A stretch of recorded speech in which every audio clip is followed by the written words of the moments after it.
todas las personas que se conectan y aceptaron esta invitación. Muchas gracias a este lanzamiento del libro Enseñanza de las habilidades comunicativas en la infancia.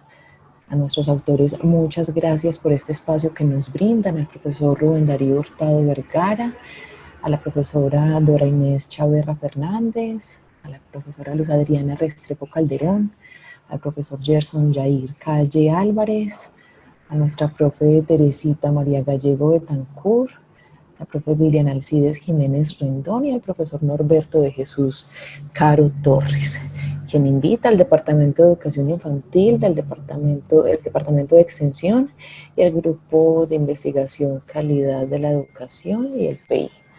A todos nuevamente bienvenidos, muchas gracias. Los dejo entonces con el profe Rubén Hurtado para que iniciemos esta conversación. Muchas gracias. Bueno, buenos días. Un saludo muy especial a todas las personas que están en este momento conectadas y que aceptaron esta invitación para la presentación de este sexto libro del núcleo de lectura y escritura del Departamento de Educación Infantil, el Grupo de Investigación Calidad de la Educación IPI, que como lo acaba de decir Manuela, pues quienes convocan a este evento, el Departamento de Educación Infantil y el Departamento de Extensión. Este es nuestro sexto libro, el Núcleo de Lectura y Escritura es un grupo de profesores de la facultad que durante, digamos, este sería el 17º año, durante 17 años hemos mantenido un evento regional de lectura y escritura, de enseñanza de la lectura y la escritura, en esta misma época de septiembre, un poco como en el contexto también de la Feria del Libro, y dada un poco como las condiciones que estamos viviendo, pues quisimos hacernos presentes con la presentación de este nuevo texto sobre enseñanza de las habilidades comunicativas en la infancia. Así es que bienvenidos y bienvenidas, y nos agrada mucho el poder compartir con ustedes esta nueva producción académica. Digamos, este texto está, digamos, inscrito, es un texto que tiene 7 capítulos por los autores que ya Manuela anotó, y está inscrito fundamentalmente en un enfoque sociocultural de la enseñanza de la lectura y la escritura en el preescolar y la básica primaria.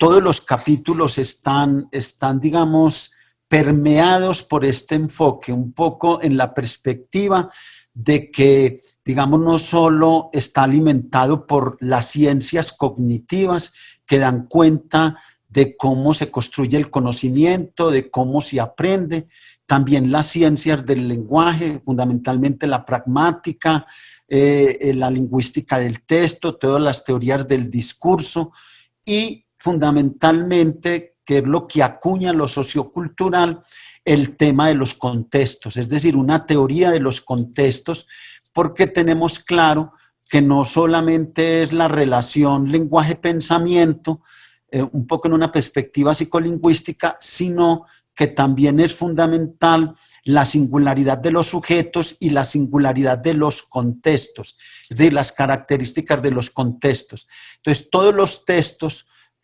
unos de manera explícita y otros de manera implícita, que incorporan dentro de sus presentaciones, tienen fundamentalmente este enfoque. Digamos, inicialmente vamos a proceder metodológicamente de la siguiente manera. Los 7 capítulos, inicialmente tenemos 3 capítulos, un capítulo que tiene la profesora Dora Inés Chaverra, otro capítulo que tiene la profesora Luz Adriana Restrepo y un capítulo que tengo yo.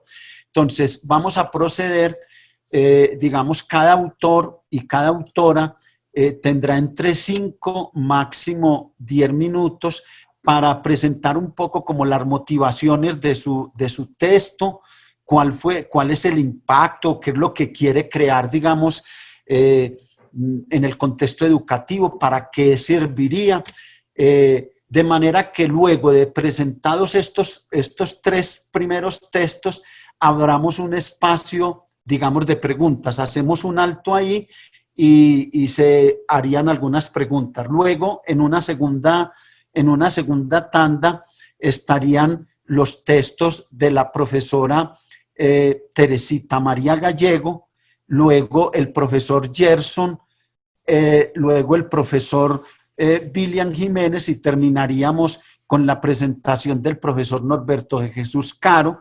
Ahí se hace un alto y se hacen unas preguntas y con eso cerraríamos, digamos, la presentación de este libro.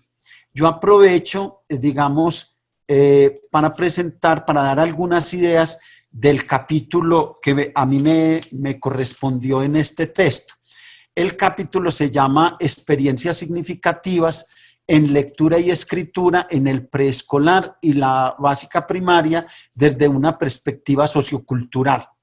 Entonces, ahí fundamentalmente, es decir, la motivación que tuve yo al escribir, digamos, este texto, es que, digamos, en el contexto educativo se viene planteando mucho sobre experiencias significativas, experiencias, digamos, destacadas, buenas prácticas. Entonces consideré que era importante asumir, digamos, ese tema conceptualmente, es decir, qué es lo que desde una perspectiva sociocultural entenderíamos por una experiencia significativa. Entonces, el primer elemento que yo, digamos, planteo en el texto es, digamos, una conceptualización desde qué se entendería desde el enfoque sociocultural por una experiencia, digamos, significativa en la enseñanza de la lectura y la escritura en preescolar y la básica primaria.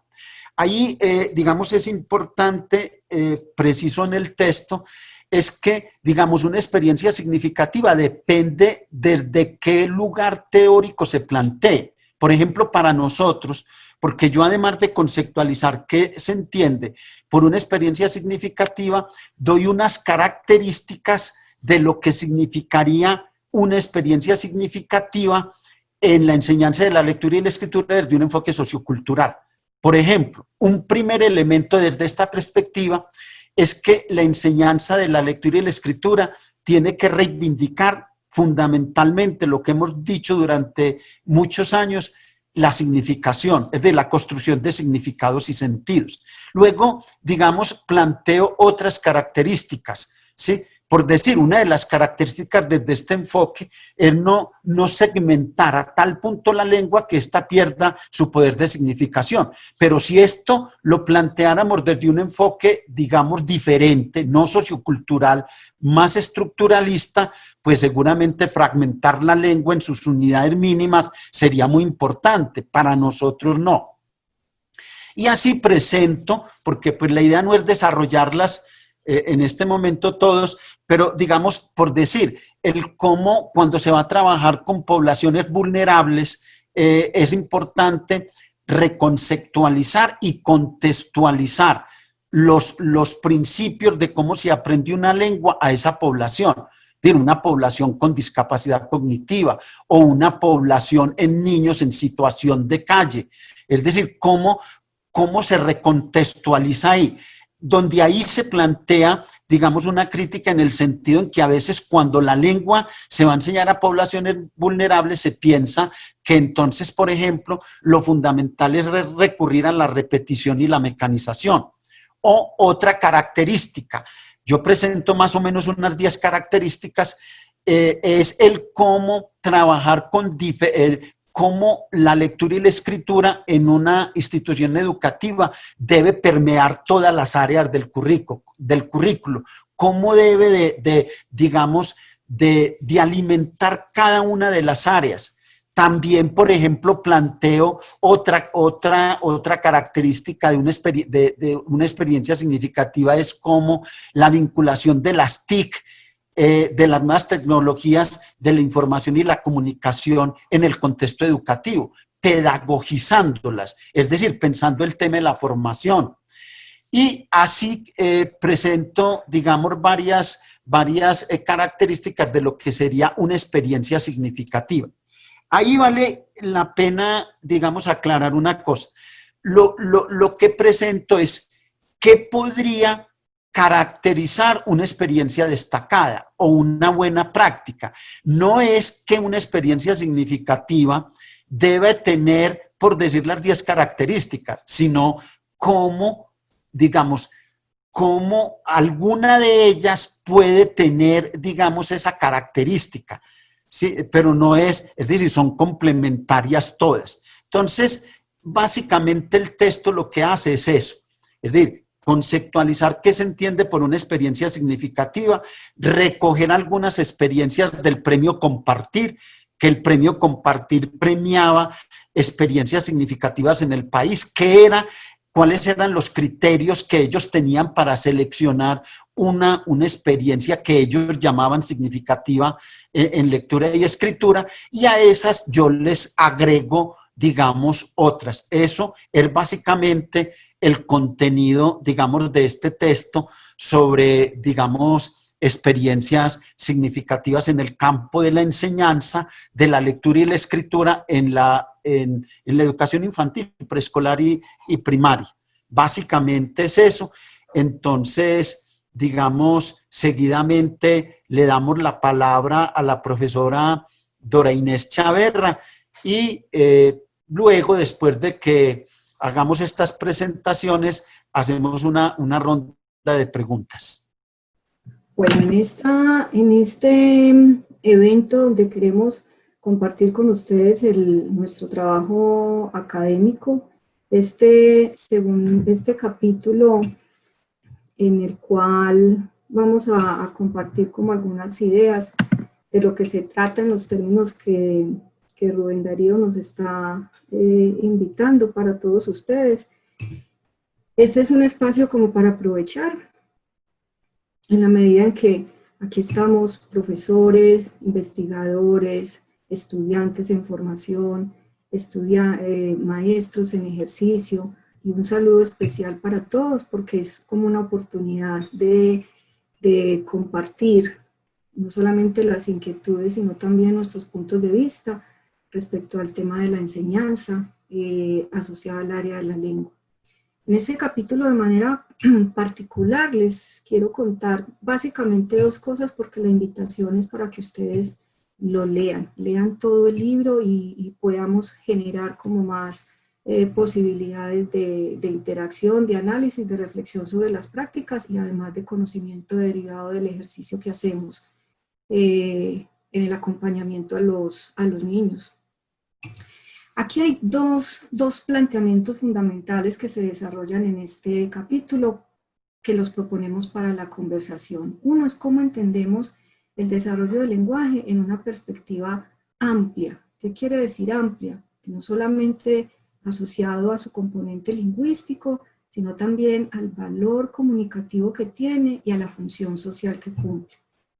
Eso quiere decir que cuando estamos asociando el tema de la lengua y del aprendizaje del lenguaje y de la lengua en específico con los niños, no solamente hablamos de un proceso de desarrollo en términos evolutivos, sino también en términos de lo que significa el lenguaje como no solo un producto de la evolución, todos los estudios neurológicos que nos hablan de eso, sino también esencialmente a nosotros como profesores, un producto de la cultura. Y en esa medida, entender el lenguaje no solamente lo que significa el conocimiento lingüístico, sino la manera que utilizamos la lengua, lo que hacemos con ella, los niños, y nosotros las oportunidades que ofrecemos para que ellos puedan comunicar, expresar sentimientos, generar ideas, ¿sí? Compartir puntos de vista, y también en la función social que ella cumple. Entonces, ahí hay un primer elemento. Y el segundo elemento, pues, tiene que ver, que es como lo central que quiero destacar, y es el título del capítulo, es el valor que tienen las experiencias entendidas como oportunidades que les ofrecemos a los niños.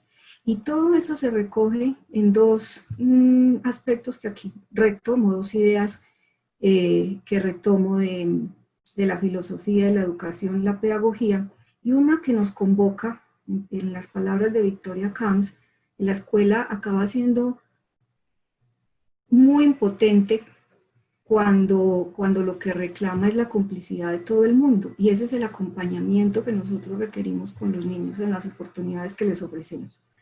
De alguna manera, la demanda permanente que hacemos de que nos acompañen a la escuela, las familias, las instituciones, las organizaciones sociales, en fin, es un tema de complicidad, y lo quiero destacar porque es como nosotros, en ese proceso de acompañamiento a la formación, a partir de las experiencias, lo que reclamamos es cómo todos estamos alrededor de contribuir a la formación de seres humanos a partir del trabajo en la lengua y en el lenguaje. Ese es uno, pero el otro, que tiene que ver con la experiencia, y aquí voy a retomar a José Jimeno Sacristán, es porque son muchas las maneras de acceder a la experiencia, no hay una única forma. Y la experiencia tiene que ver con todo aquello que los niños, que rodea a los niños y a todos nosotros, pero estamos hablando particularmente de los niños, que los rodea en el mundo en el que viven, ¿sí? El mundo cercano, lejano, pero también las experiencias que pueden ganar a través de su relación con otras personas, o con otros niños o adultos, pero es con otras personas, y también las posibilidades que tienen de ganar experiencia a través de la interacción con la lectura y a través de la interacción con los medios.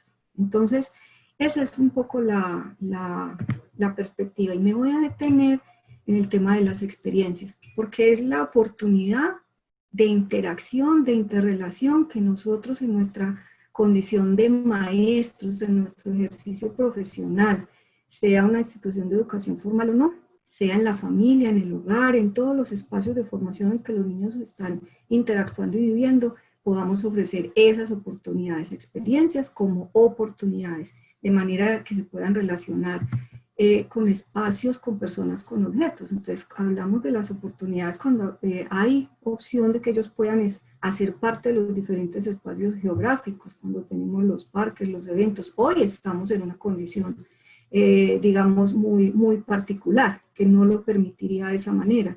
Pero cuando se piensan todos los programas, las propuestas, incluso desde la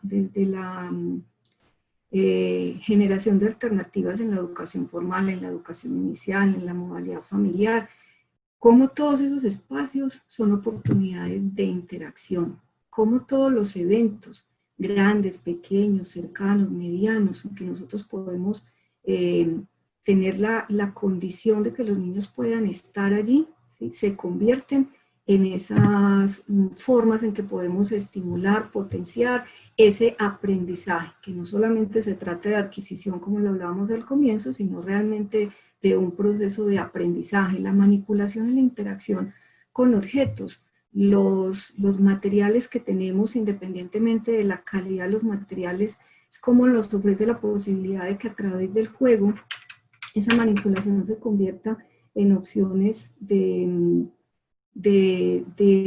ponerse en el lugar de otros, ¿sí? De generar incluso los roles que los ponen en un escenario de cumplir una función distinta con el uso del lenguaje, de aprovechar todas las rutinas cotidianas en que los niños pueden participar e intervenir desde el hogar y desde la escuela, rutinas cotidianas cuando todo el tiempo les permitimos hacerlos partícipes de las decisiones de la casa, de las decisiones del hogar, de las cosas más sencillas, pero que cuando se verbaliza y se tiene en cuenta al otro, esa es una posibilidad de trabajo. Entonces, esos son los énfasis que de alguna manera estamos proponiendo en el capítulo, y la invitación para que ustedes lo puedan leer y se pueda compartir mucho más y analizar desde la experiencia lo que estamos allí proponiendo.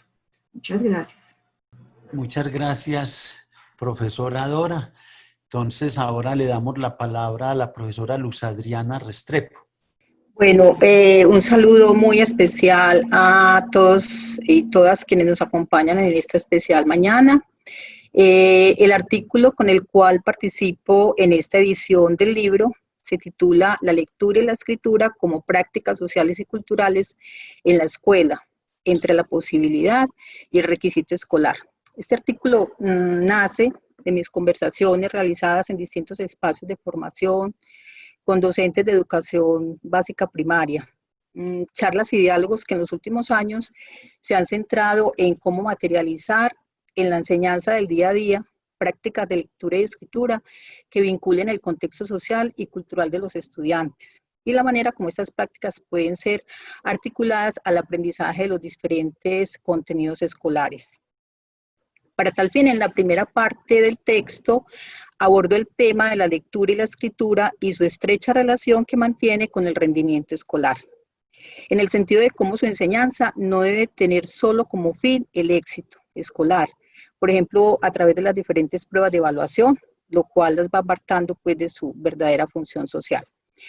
Así, en este apartado presento cuestionamientos como de qué sirve la memorización de elementos gramaticales si no se comprende la importancia de su uso para garantizar una efectiva comunicación, para qué invertir tanto tiempo en preparar a los estudiantes en simulacros para las pruebas.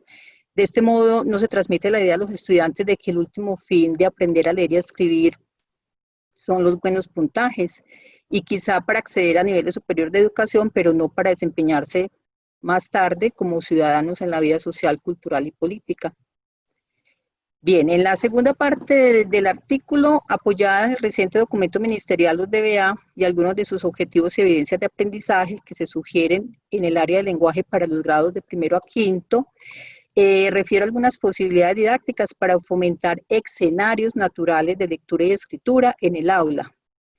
Entre ellos, la participación, por ejemplo, de los estudiantes en diferentes eventos de comunicación que se presentan en el aula y fuera de ella, así como propender el uso de textos en formatos genuinos que motiven la lectura y la escritura como prácticas sociales auténticas. Por ejemplo, procurar el desarrollo de configuraciones didácticas, tales como situaciones de aprendizaje o secuencias didácticas, que promuevan la construcción de aprendizajes significativos, en donde se establezcan momentos que permitan a los estudiantes tener experiencias de lectura y escritura utilizando diferentes tipologías y formatos relacionados con sus contextos para la resolución de problemas reales de la vida cotidiana. Así, por ejemplo, al planear una campaña ecológica para mejorar el uso de recursos naturales en la institución educativa, se puede optar por tipos de textos como afiches, revistas, blogs, periódicos, instrucciones o informes, entre otros, bien sean en formato impreso o digital, continuos o discontinuos. Lo importante es que estén dirigidos a lectores reales, incluyendo contenidos que promuevan acciones para modificar la conducta de la comunidad educativa, para el manejo racional del agua, la energía, las basuras, etc. La producción de esos textos con diferentes temáticas y distintas finalidades permite no solo que los estudiantes se apropien de las estructuras textuales, sino que además se crean oportunidades de acceso a la lengua escrita. Pues gracias a las maestras con quienes he compartido y reflexionado sobre temas como el que hoy les presento, espero que la lectura de estas líneas permita continuar la reflexión sobre cómo hacer de la lectura y la escritura en la escuela prácticas ante todo sociales. Muchísimas gracias. Muchas gracias, profesora Luz Adriana. Entonces, un poco con lo acordado, vamos a hacer un pequeño alto acá con estas tres presentaciones para que si en los asistentes, las personas que están conectadas tienen alguna pregunta a alguno de los autores o alguna pregunta general, podamos compartir con, digamos, con ellos. En el caso del título del capítulo, lo utilizamos como genérico. Para nosotros no es para mí personalmente, porque está en este capítulo el título, no se trata de un ejercicio de discriminación, es un manejo de la lengua y en este caso se usa el genérico para nombrar niños y niñas. Eliana Castillo nos pregunta, ¿cómo se podrían propiciar experiencias significativas desde la virtualidad? ¿Y qué se podría considerar como experiencia significativa en ese ambiente de virtualidad? Bueno, un primer elemento era un poco digamos, como cuando yo aludía, pues no es el caso particular de la virtualidad, pero cuando yo decía que hay una de las características es reconceptualizar y contextualizar, cuando hablaba de las poblaciones vulnerables, igual pasa en los ambientes virtuales, es decir, yo pienso que un elemento fundamental en la virtualidad, y cuando acuñaba yo lo de pedagogización de las, digamos, de las tecnologías, es que, digamos, cualquier recurso tecnológico que se utilice en la, digamos, en la virtualidad responda, digamos, a los principios, digamos, más contemporáneos que hayan en el momento sobre las ciencias del lenguaje y sobre las ciencias cognitivas. Es decir, de manera que no sea el mero hecho de utilizar, digamos, un medio electrónico lo que genere la innovación o lo que genere la creatividad, sino, digamos, digamos, la mediación didáctica que se utilice en el medio virtual, porque alrededor de eso, digamos, se puede capitalizar al máximo si lo que se introduce en la virtualidad responde digamos, a los principios más actualizados sobre la didáctica de la lectura y la escritura. Entonces, ese es, digamos, como un elemento importante, porque serían muchas las posibilidades desde la lengua que se pueden, digamos, incluir en un espacio virtual. Es decir, yo puedo ser creativo en la manera como trabajo el ensayo, como trabajo la reseña, o como permito un espacio de escritura colaborativa para producir un texto y qué recursos utilizo para eso. Entonces, es básicamente, digamos, como en ese sentido.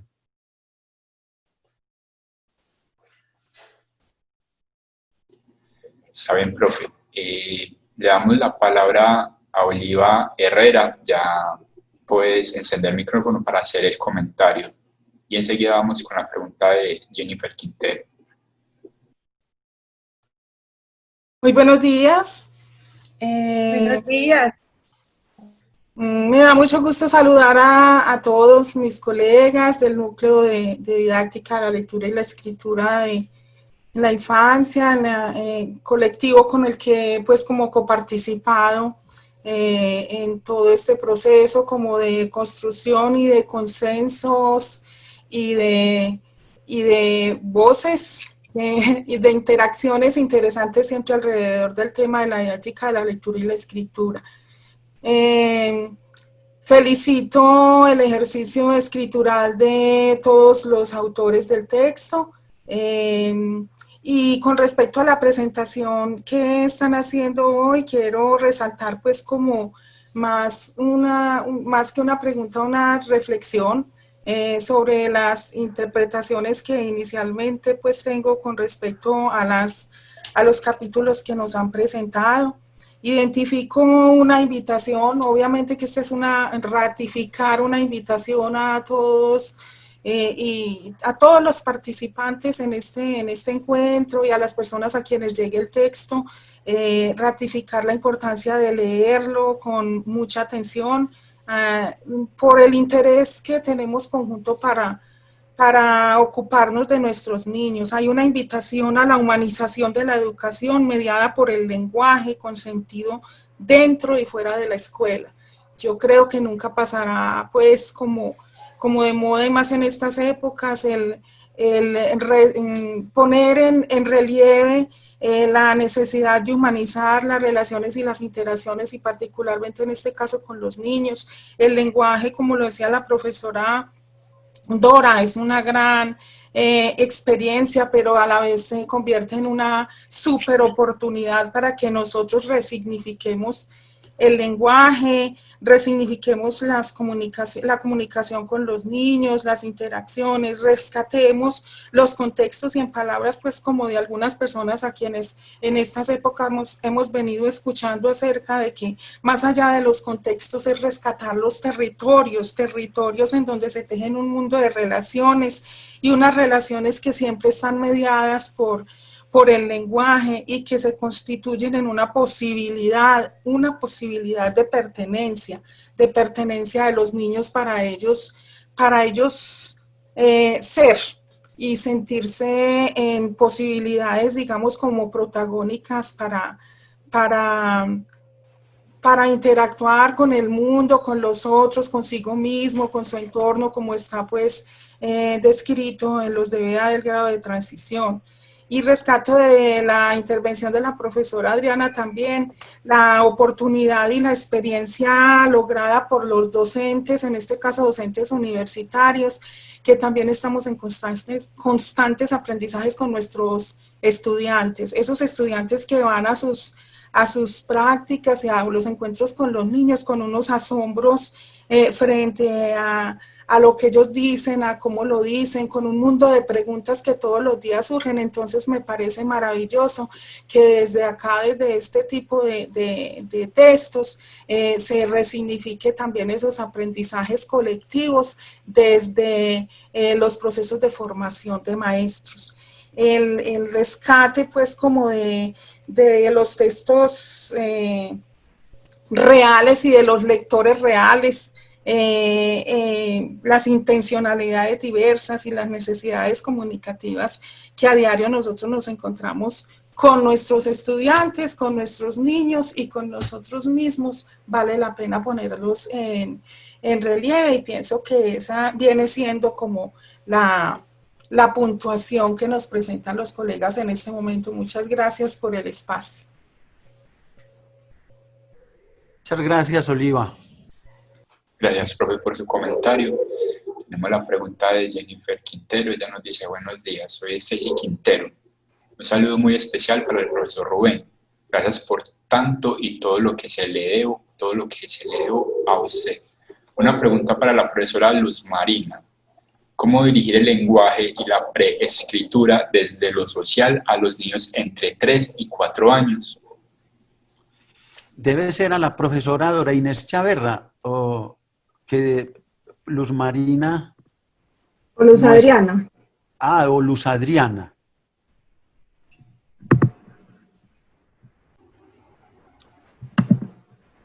La pregunta es: ¿cómo dirigir el lenguaje y la preescritura desde lo social a los niños entre 3 y 4 años? Bueno, yo pues no sé si a quién va dirigida la pregunta o la podemos responder cualquiera. Sí, dale.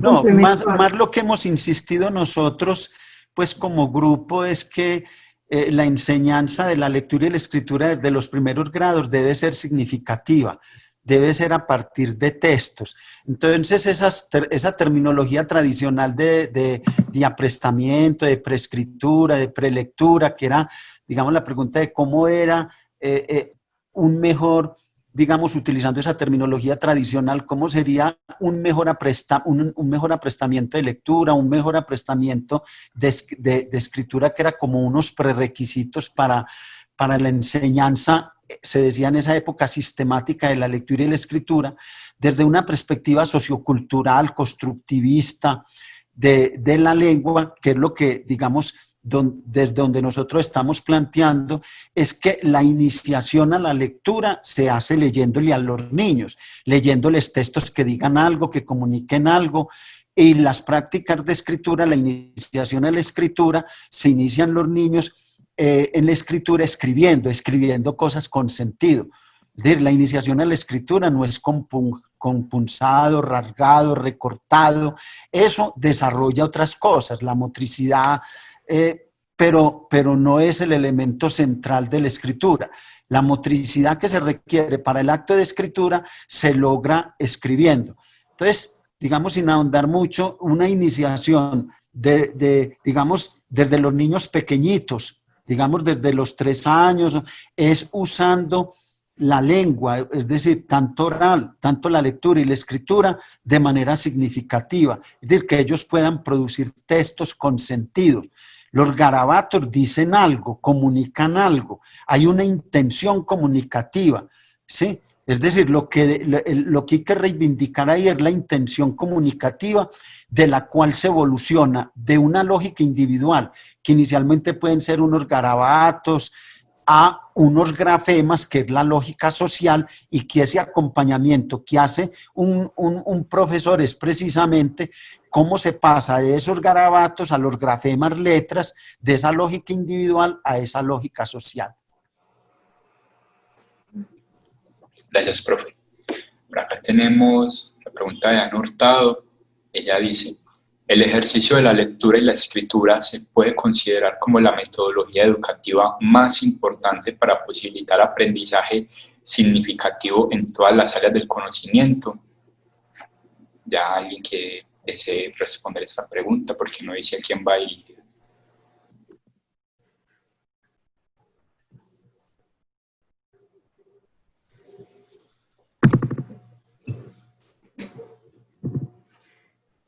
Yo pensaría que no es que sea la más, ¿sí? Pero sí es una clave.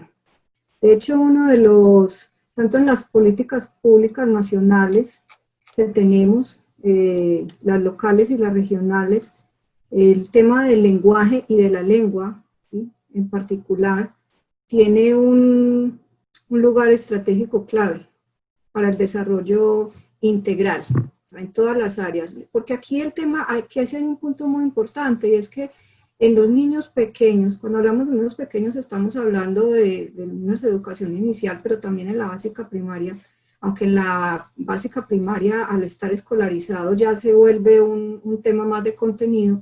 El trabajo para potenciar y estimular el aprendizaje de la lengua no se puede asumir como contenido, y es la tendencia que tenemos porque es la manera más fácil, entre comillas, de trabajarlo. Entonces, cuando usted vuelve contenido una habilidad y un proceso, claro, lo vuelve más manejable para usted, pero no es funcional. Y eso pasa en la primaria cuando tenemos las áreas. Entonces usted vuelve contenido la lengua y le pierde un poco la funcionalidad y la perspectiva de la que ahora hablamos comunicativa por estudiar la estructura, que es muy importante conocer la lengua, pero esa no es suficiente. Pero en los niños pequeños de educación inicial, usted al niño de 2 años no le va a explicar cuáles son las sílabas directas, las indirectas, los valores consonánticos, porque él está aprendiendo la estructura de la lengua, pero no lo puede volver contenido. Y al no volverlo contenido, eso genera un reto para los maestros, que es realmente lo que hablamos ahora, de pensar no solamente en la estructura, sino en la funcionalidad y la comunicación. Entonces las experiencias y las oportunidades, como ahora mencionaba Rubén, claro, el tema es leer, ¿cierto? Hay que leerles, así ellos no vayamos a deconstruir el texto, porque con los niños pequeños eso no se hace y se genera un reto mayor. Entonces es un poco como en esa perspectiva, y está unido, lo quiero unir pues con una de las preguntas que aparece en términos de recomendaciones para los estudiantes, trabajar, porque aquí son dos recomendaciones como muy claves, ¿sí? Y una tiene que ver es en cómo nosotros, o sea, la meta de quienes trabajamos con los niños en el área de la lengua particularmente, es que conocer cómo aprenden, o sea, conocer la estructura, conocer cómo aprenden, en qué circunstancias, nos permite conocer mejor a los niños. Y a la medida que nosotros conocemos mejor a los niños y comprendemos sus procesos de aprendizaje, ¿sí?, entonces podemos tener más oportunidad de generar esas propuestas y esas alternativas para atender un desarrollo que es singular, es un aprendizaje que es individual, pero también dentro de un trabajo que es colectivo y que es grupal, porque hace parte de lo social. Entonces, ese es un poco como 2 asuntos claves que no se resuelven con fórmulas, y esa es la razón por la cual nos toca estudiar la lengua, nos toca estudiar quién la aprende, cómo la aprende, o sea, un trabajo que no se reduce exclusivamente al mundo de la lingüística, porque es insuficiente, pero que no podemos tampoco prescindir de ella porque estamos hablando de que la lengua es un producto, como decíamos ahora, evolutivo, ¿sí? Pero también de la cultura, y es como la manera nos apropiamos del mundo y interaccionamos con él. Propongo lo siguiente, es que, digamos, sabemos que hay más preguntas, pero como podemos reservar estas preguntas para el final para darle espacio a los colegas que siguen. ¿Les parece? Y doy un saludo muy especial a Carlos Brañez de la Universidad Salesiana de Bolivia, que lo vi conectado y nos da un saludo muy especial, a los colegas bolivianos. Entonces, vamos a darle la palabra a la profesora Teresita María Gallego y ahorita volvemos a conectarnos con otras preguntas. Muy buenos días para todas y todos. Agradezco mucho pues que nos estén acompañando en este encuentro. Gracias por apoyar el lanzamiento pues de este libro, y les voy a reseñar un poco el capítulo 5, que es sobre el desarrollo del pensamiento crítico en niños y niñas a través de la argumentación. El propósito pues de este texto se enfoca pues en una necesidad actual de desplegar pues el pensamiento crítico en las niñas y los niños a través de la argumentación desde esas primeras edades, para promover el desarrollo de sus capacidades y asumir el reto de vivir y avanzar en la sociedad del conocimiento. Es importante señalar que la UNESCO enfatiza que el pensamiento crítico, la creatividad y la colaboración son habilidades fundamentales para fomentar esta nueva situación actual de cambio permanente. El MEN también considera que el desarrollo del pensamiento crítico, junto con la autonomía y la creatividad, son asuntos pues importantes para crear ambientes innovadores en este siglo XXI por las demandas pues del mundo actual. Y también en los derechos básicos de aprendizaje se propone que el desarrollo del pensamiento crítico debe ser un elemento fundamental a potenciar también desde el grado transición, y nosotros consideramos desde la primera infancia.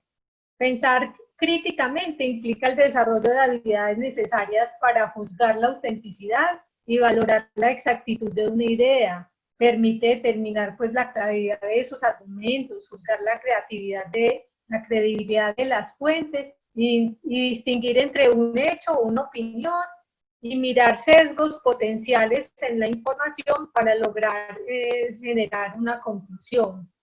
Entonces, el pensamiento crítico se puede potenciar desde estrategias planificadas y conscientes en el aula. También la UNESCO prioriza que hay que mejorar los currículos y las metodologías en sintonía con la infancia. Igualmente valora el juego, el afecto, la cooperación, el talento, la creatividad, la alegría y el fomento de la autoconfianza y la autonomía a través de pedagogías de aprendizaje activa que tengan en cuenta el punto de vista pues, del niño. Entonces, el pensamiento crítico es un camino para utilizar la información en forma lógica y racional con el propósito primordial de resolver problemas. Entonces, la argumentación es la forma como se puede llegar a explicar las formas como llegamos a una conclusión. Nos da los argumentos sólidos de una afirmación bien fundamentada que permite ser respaldada y que puede resistir pues, la crítica. Entonces, educar a los niños y a las niñas no es un oficio que pueda pensarse desde ninguna neutralidad. El maestro y el educador le concierne la vida de los sujetos, por lo que hay que educarlos como unos semejantes, dándole un lugar como sujetos sociales y políticos. Implica entonces instaurar en las aulas prácticas de participación para que los niños y las niñas se asuman como sujetos diferenciados, que puedan pensar y generar una nueva relación con los contenidos y en especial con su deseo de saber.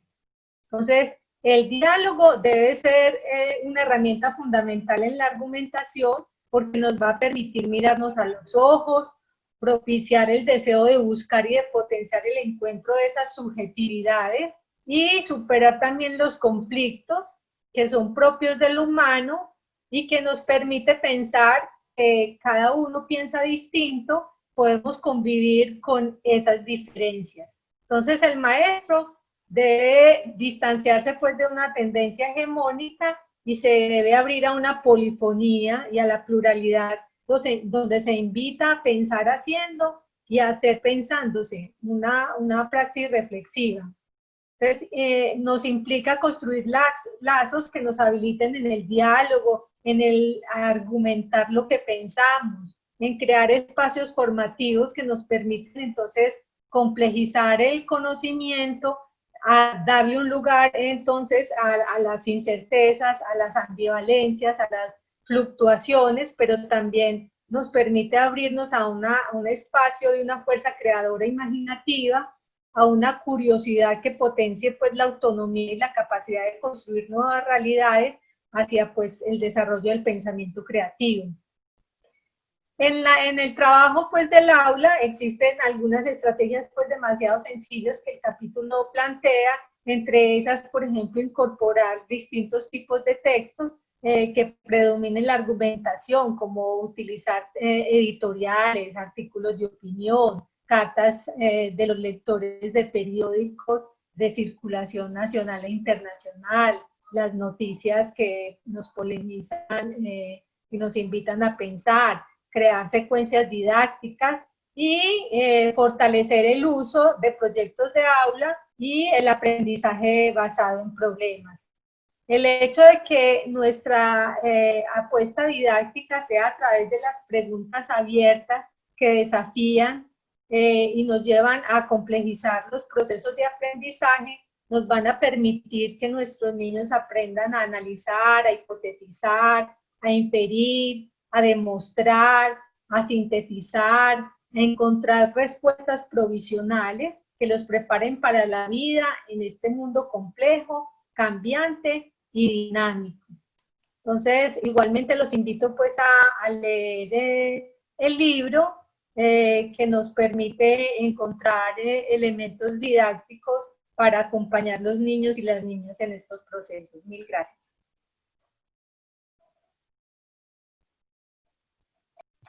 Muy bien, muchas gracias,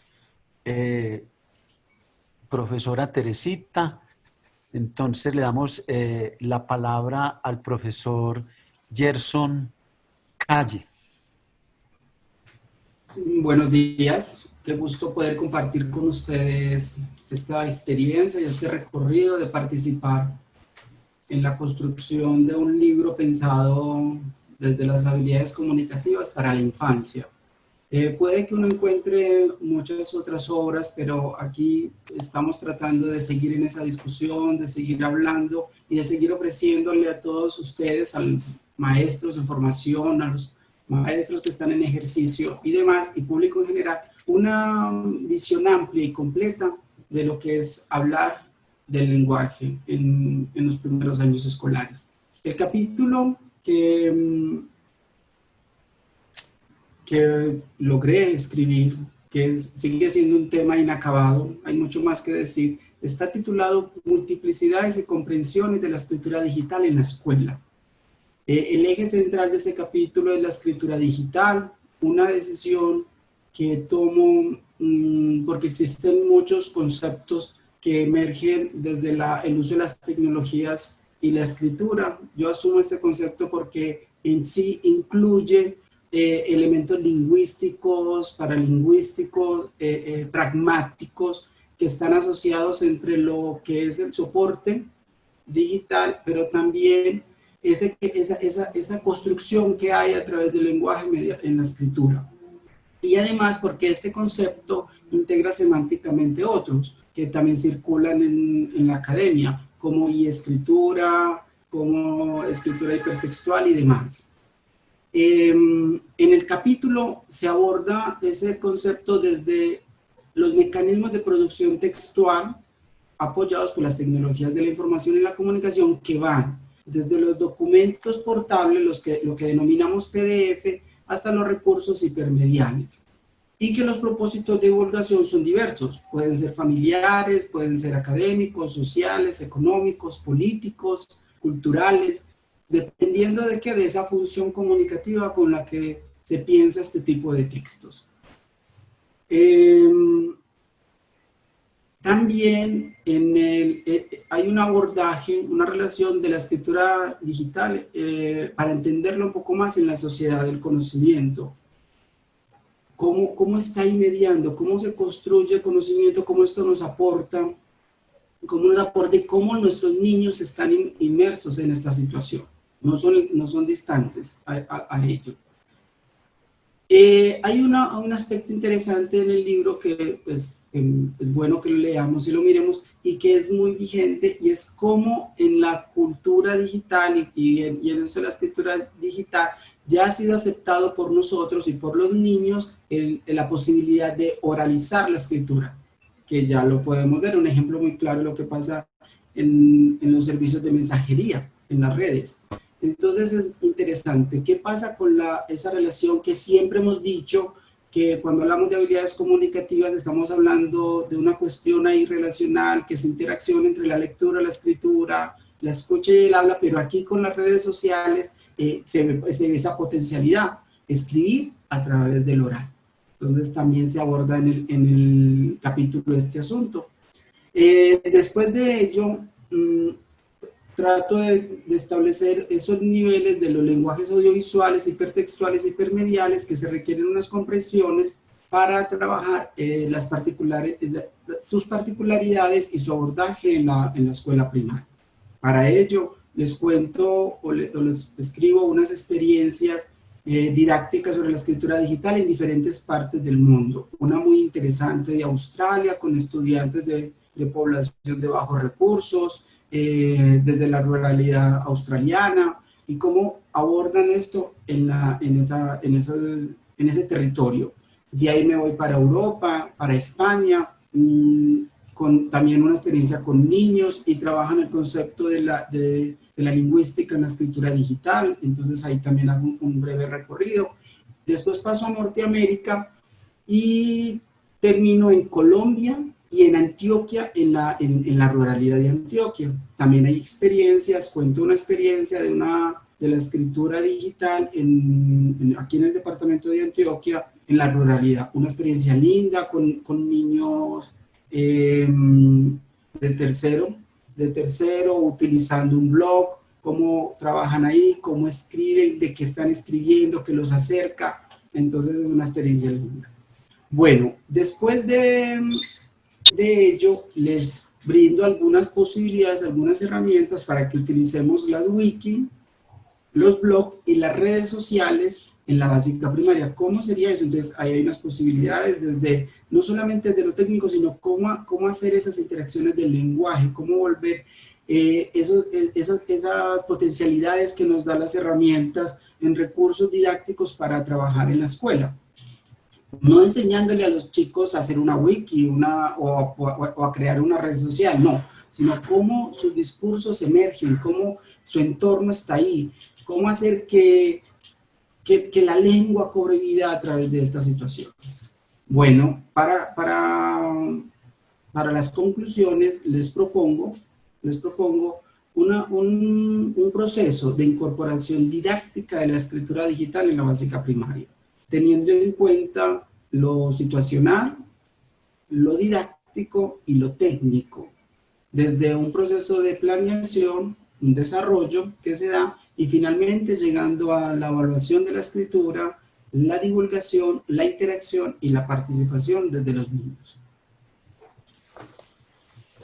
Muchas gracias, profesor Gerson. Le damos la palabra al profesor William Jiménez.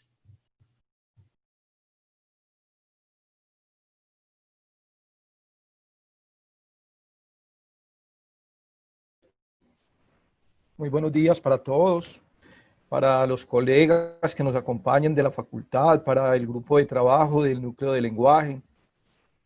Aprovecho para comentar un sentimiento de gratitud con el profesor Rubén Darío Hurtado, nuestro tutor, quien ha creado esta escuela. una escuela que comparte unas visiones, una concepción, una mirada sobre la enseñanza del lenguaje y sobre la educación en la infancia, que pienso que ha sido relevante y ha aportado muchísimo en la formación de nuestros niños y en la formación de los maestros. El grupo de nosotros trabaja en el campo de la didáctica, entendiéndola como un campo de estudios, como un campo de, en cierto modo, de investigación, en cierto modo de exploración, en cierto modo de debates y de discusiones acerca de cómo hacer que todas estas ideas que nos habitan hoy en relación con el lenguaje, que todos estos conocimientos que hemos podido lograr y que hemos recogido de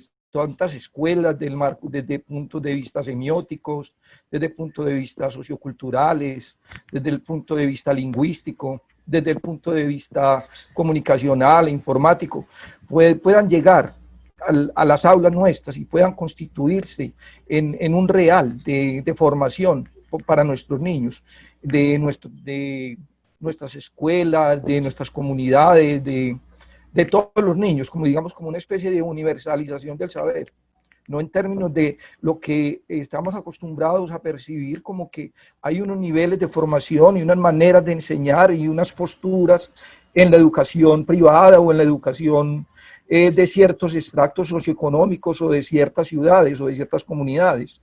Pero en otros no llegan esos fundamentos a la escuela rural, a la escuela popular. Entonces me parece que el intento de trabajo que se ha venido gestando desde el grupo de didáctica nuestro es muy loable y vale la pena reconocerse en virtud de esta postura de democratización del conocimiento, de democratización y de empoderamiento, del intento de empoderar a nuestros niños de lo que constituye el lenguaje y de lo que constituye el lenguaje para acceder al mundo del conocimiento, para acceder al mundo social, para acceder al mundo de la equidad social, al mundo del poder reconocer y recoger los valores y también los derechos constitucionales, en fin, desde una perspectiva cultural y social. Entonces es el momento para no solamente agradecer al profesor Rubén su trabajo, su tenacidad y este espíritu de mantenernos a nosotros, profesores de cátedra,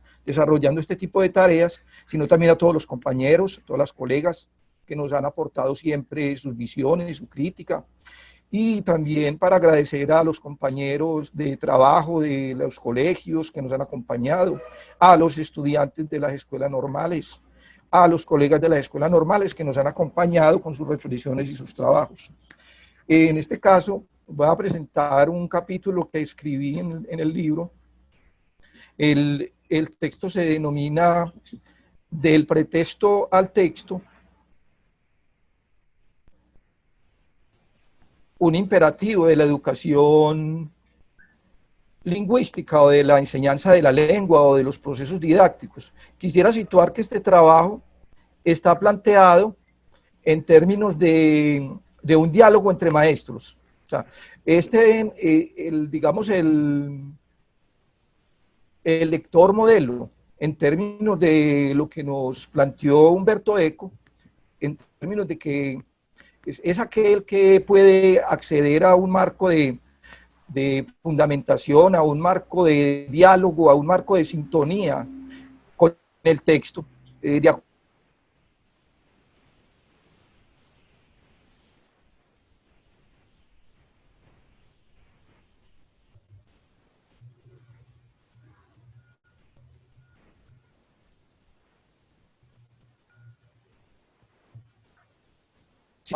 aquí estamos hablando de los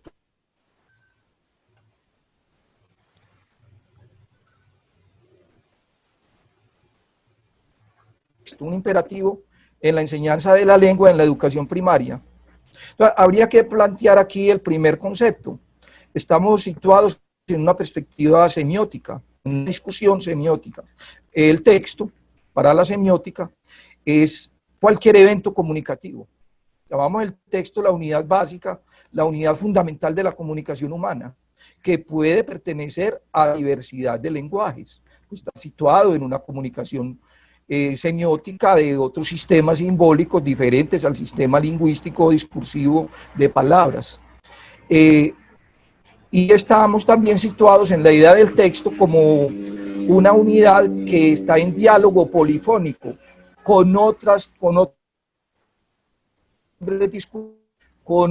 formas de decir y con otros lenguajes. Entonces, el texto sería, primero, un concepto general que habla de muchas posibilidades comunicativas. Segundo, estamos hablando del texto en diálogo con otros textos, siempre como una posibilidad dialógica con otros textos. Por eso se dice que todo texto es un pretexto, y en tanto tal es un posttexto, es decir, viene de otro texto. Entonces, cuando estamos diciendo que pasar del pretexto al texto, no estamos desconociendo el texto que se trabaja, por ejemplo, en el preescolar.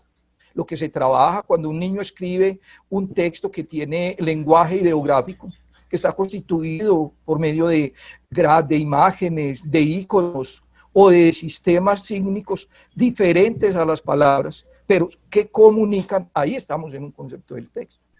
Pero pasar de ese texto, que en este caso haría de pretexto, al texto formal de la discursividad lingüística, al texto formal de carácter comunicativo y lingüístico, poder pasar a la lectura formal, o poder pasar a la lectura convencional, o poder pasar de las formas espontáneas e individuales de la escritura individual hacia la escritura formal y hacia los géneros discursivos de la escritura formal, sería, como pienso yo, la tarea, un imperativo en la enseñanza de la lengua escrita en la educación primaria.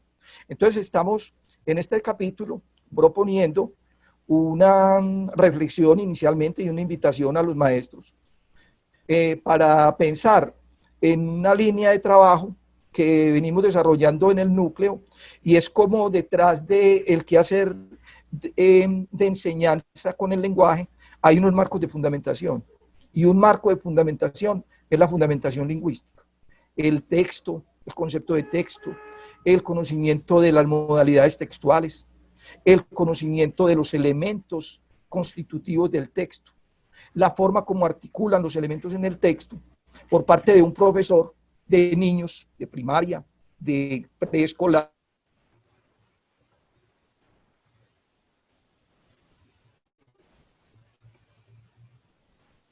un estudiante de maestría o de licenciatura en la Universidad de Antioquia adolezca de dificultades tan grandes como reconocer el concepto de oración para enlazar su texto, adolezca de conocimientos tan fundamentales como el uso de los pronombres o las relaciones de concordancia dentro del texto. Entonces, poder ir incluyendo en el trabajo de comprensión y en el trabajo de producción de sentido, en el trabajo de las múltiples textualidades y de las múltiples formas discursivas que cohabitan en la enseñanza del lenguaje, el componente formal de la lengua, el conocimiento de los elementos textuales. Por ejemplo, recuperar uno de los conceptos claves en el texto, el concepto de autoría, y el concepto de comunicación genuina.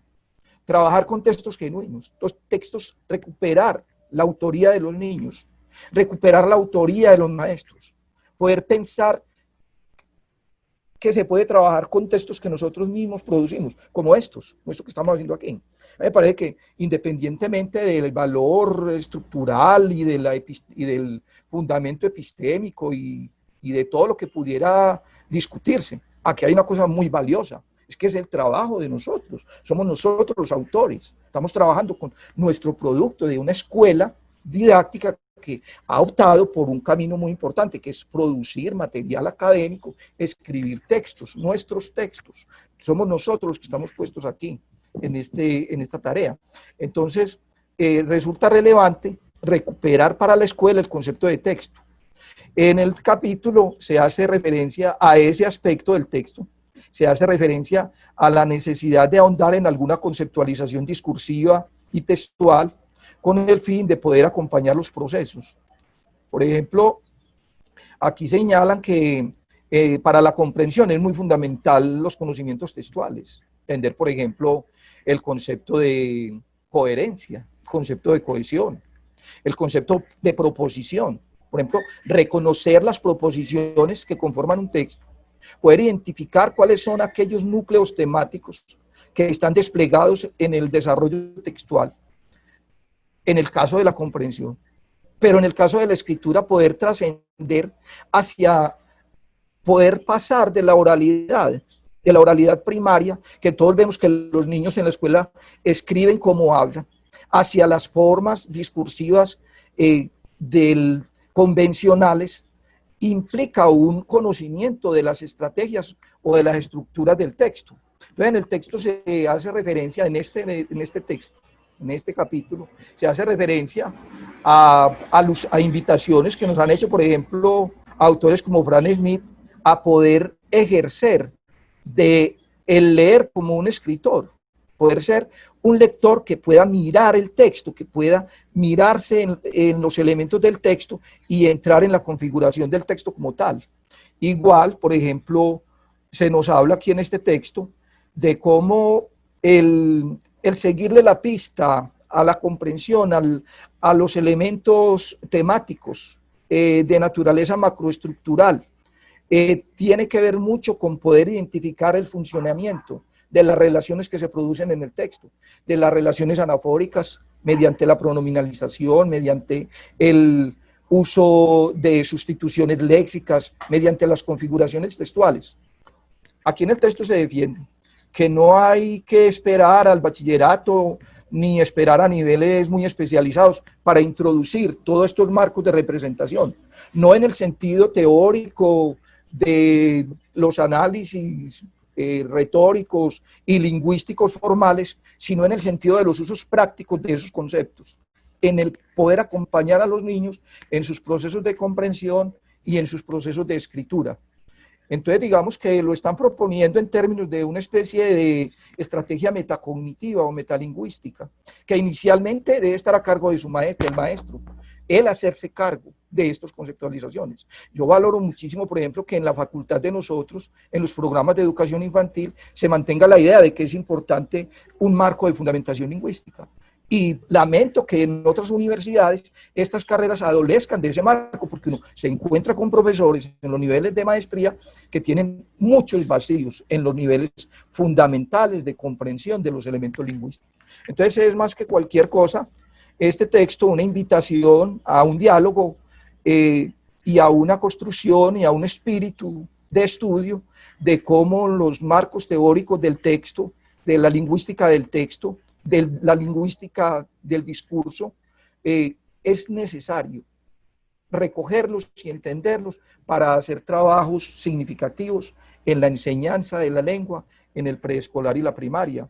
Entonces, en el texto hay una invitación a esto. Yo los invito a leer el texto y a que nos pongamos en contacto y podamos discutir estos elementos que hay ahí y poder construir otras posibilidades dialógicas de acompañamiento, trascender a otro lugar, si se quiere, en términos de la especificidad de esto. El texto llega hasta un punto en el que propone unas estrategias, señala unos elementos procedimentales que pueden ser útiles en el trabajo escolar para aplicar estos conocimientos lingüísticos en la enseñanza con niños pequeños y niñas pequeñas.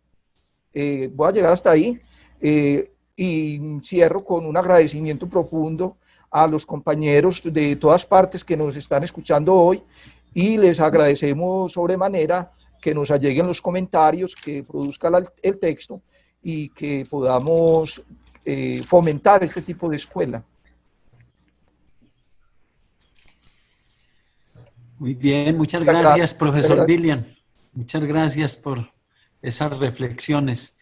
Muy bien, vamos a darle la palabra al profesor Norberto, y con el profesor Norberto terminaríamos, digamos, como la presentación de estos 7 capítulos y abriríamos nuevamente un espacio para las preguntas.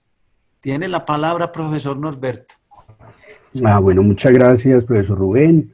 Buenos días a todos. De igual manera, me sumo a los comentarios del profesor William y es agradecer enormemente al profesor Rubén y al grupo de lenguaje por la acogida permanente, por permitir que todavía continuemos trabajando no solamente en el grupo, sino en la universidad y en general en la escuela. Yo voy a compartir un texto,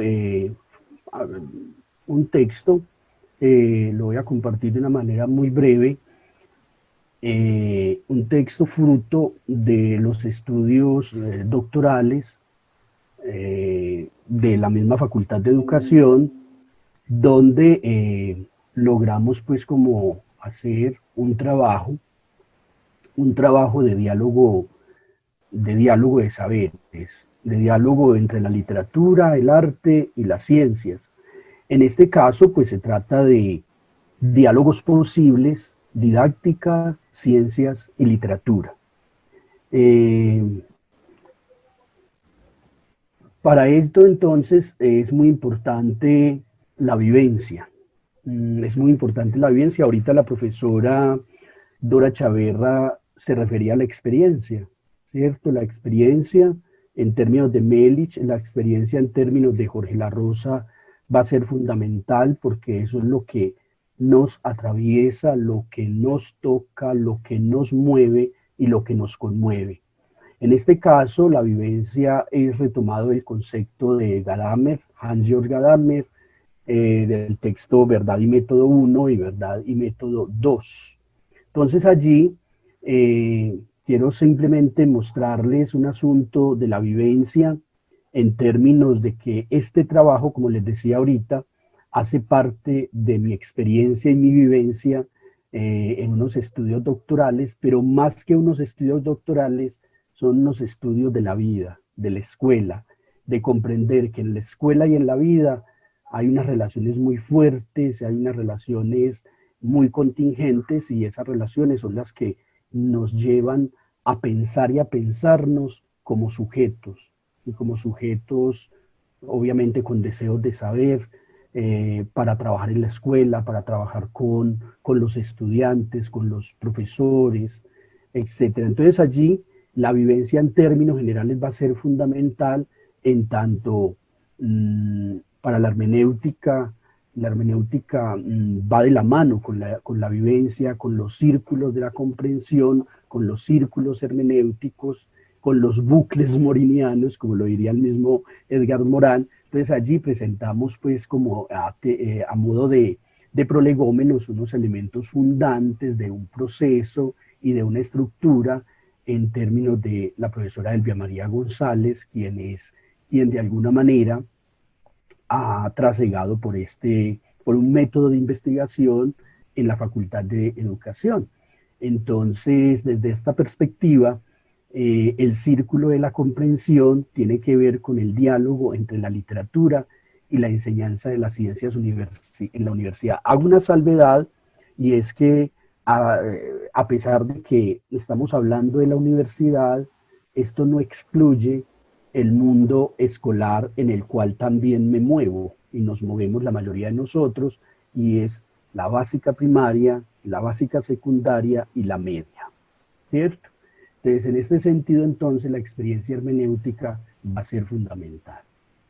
El texto básicamente se centra en las didácticas específicas y el viraje de la estética en la ciencia. En este sentido, entonces, cuando hablamos de diálogos, entonces necesitamos saber qué es eso de la didáctica general, de la didáctica de la literatura, la didáctica universitaria y la didáctica de las ciencias, ¿cierto?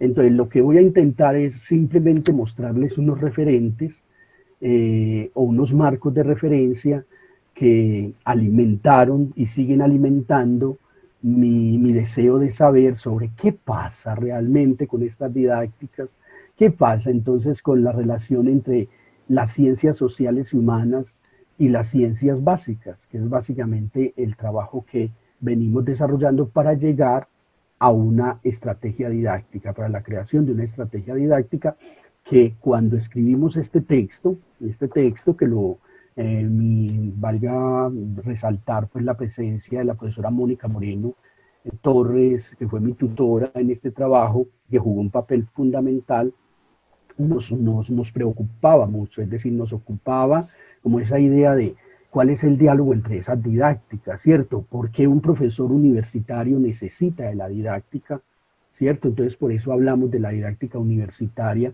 cuáles son sus dificultades y cuáles son sus perspectivas. Por eso hablamos de una didáctica general, y en esa didáctica general, pues, muy importante reconocer la presencia de Comenio, ¿cierto? ¿Qué dijo Comenio en relación con la didáctica? ¿Por qué es importante la didáctica? Y ya que estamos hablando en este terreno, mis colegas acabaron de hablar de una didáctica de la lectura y la escritura en la infancia, ¿cierto? Y allí, muy importante, Álvarez y González, Ángel Díaz Barriga y Jimeno, la profesora Jimeno, que se encarga como de trabajar esos asuntos de la didáctica general. Pero también de la didáctica de la literatura nos interesaba y nos sigue interesando mucho el campo de la didáctica de la literatura y de la literatura, que eso se desarrolla en el trabajo que ustedes leerían, por eso es muy importante que lean el texto, y allí aparecen pues unos referentes trascendentales para nosotros en esos términos de la didáctica de la literatura. Pero también indagamos sobre la didáctica de las ciencias y lo llamamos un mundo por descubrir, porque era en ese momento un asunto ajeno a nosotros. Lo que hicimos fue indagar qué pasaba, qué se concebía como la didáctica de las ciencias experimentales, para poder hacer el cruce con la didáctica de la literatura y la didáctica universitaria y la didáctica general.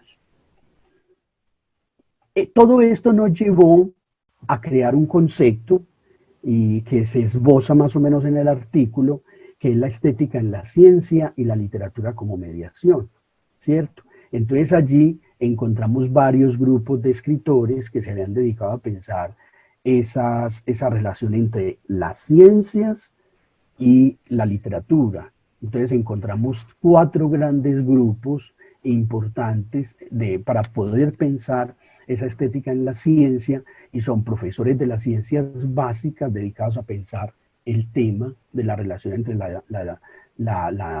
el arte, la literatura y las ciencias básicas. Cada uno tiene un campo de acción, es decir, hay una serie de autores que se han dedicado a ello, tanto los profesores de las ciencias básicas que se dedicaron a ello, como los científicos de las ciencias básicas que le han aportado al desarrollo de la ciencia y la literatura, como los escritores del campo literario que han pensado este asunto, ¿cierto? En sí son 4 grandes grupos que han pensado esta relación. Barthes, por ejemplo, y Italo Calvino van a ser supremamente fundamentales desde la crítica literaria y de la escritura literaria, sobre todo Calvino, que han pensado esa relación entre las ciencias y la literatura. Empezando, esto lo he dicho en varios escenarios que me llamó mucho la atención, como Italo Calvino y Roland Barthes en el 67 habían pensado, el uno en Italia y el otro en Francia, habían pensado esa relación entre literatura y ciencia, hasta el punto de llegar a pensar Roland Barthes, que la academia podría acabar con todas las materias del currículo, menos con la literatura, ¿cierto? Menos con la literatura. Y al mismo tiempo, obviamente que esto tiene sus detractores, hay personas, y hemos encontrado que eso fue uno de los grandes hallazgos de pensar que la literatura no podría encargarse del conocimiento. Y el trabajo que hicimos con los estudiantes en la educación básica y media, en la José Miguel de Restrepo y Puerta, cuando trabajaba allí en el Colegio de Copacabana, y en la Universidad de Antioquia en medicina veterinaria, para muchos estudiantes esto era un exabrupto, mientras que para otros eso era posible. Pero eso lo logramos encontrar en estos 4 grandes grupos. Por ejemplo, encontrarnos con Tito Lucrecio Caro desde la antigüedad, bueno, más o menos la antigüedad y la Edad Media, donde él pensó en esa relación entre la ciencia y la literatura, y otros autores pues que van a aparecer allí. Matemáticos como Salamea han pensado esa relación, Paolo Giordano, entre otros. Muy bien. Todo esto nos llevó a un horizonte y proyección de sentido, y fue un diseño metodológico para pensar en una guía de prejuicios para estudiantes, para toda la comunidad educativa, donde aparecerían unos elementos como tipologías textuales, o sea, los elementos fundantes para hacer la búsqueda con los estudiantes de las diferentes unidades académicas y los estudiantes de la básica y la media fueron estos elementos. Una guía de prejuicios que nos permitía, esa guía de prejuicios muy fundamentado en Gadamer y en González, nos permitían pensar qué es eso del taller, qué es eso de la concepción sobre la ciencia, qué se decía sobre la didáctica, sobre la estética en las ciencias, sobre la didáctica de las ciencias, ese concepto de verdad para las ciencias básicas y de verosimilitud para la literatura y el arte, qué es eso de literatura y ciencia, qué decían los textos literarios y los textos científicos, sobre todo la divulgación de la ciencia, y todo ello se hizo en la búsqueda de unas tipologías textuales y a través de unas tipologías textuales como el cuento y la novela, y 3 categorías de la ficción, como la ficción como ficción, la ciencia ficción y la ciencia en ficción, que fue un elemento pues que se halló al interior de la búsqueda. Todo esto nos llevó a las 4 grandes dimensiones del ser. Nos interesa mucho la formación de mejores profesionales, de mejores estudiantes, pero sobre todo de mejores seres humanos, desde esas dimensiones de lo ético, lo político, lo estético y lo lógico. Cada uno de ellos entonces nos llevó a pensar en la metafísica del poder, desde la ética de la compasión de Melich, de Bárcena, de Scliar, de Martha Nussbaum, que nos llevaron a pensar en esas categorías, la educación para la incertidumbre, que es eso de la educación para la incertidumbre de Morán, la inter y la transdisciplinariedad, la razón sensible y la razón estética, sobre todo de Maffesoli y Maillard, la literatura como mediación didáctica, la razón y la razonabilidad y la estética en la ciencia, y esto nos llevó a pensar en una subversión del currículo, para pensar en una didáctica transcompleja. Muy bien, y finalmente, todo esto nos llevó todavía, en el artículo que ustedes van a leer, esto apenas estaba esbozado, que era una cosa creada, la estrategia didáctica cienciatura de la razón poética, porque estamos pensando en una poética planetaria o en una educación donde la poética y la poética, en términos de Maillard, como razón creadora, serían lo fundamental. Todo esto entonces nos llevó a unos elementos propios de una estrategia didáctica, la construcción de una estrategia didáctica que tendría una serie de componentes desde la didáctica general. Sabemos que desde la didáctica general, la didáctica, cualquier saber específico tiene una didáctica específica y tiene unos componentes, ¿cierto? Y esos componentes se fueron configurando hasta llegar a unas premisas, a unos principios, que esto todavía no está esbozado, todavía lo repito, pero que se venían pensando para el artículo que ustedes están leyendo, ¿sí?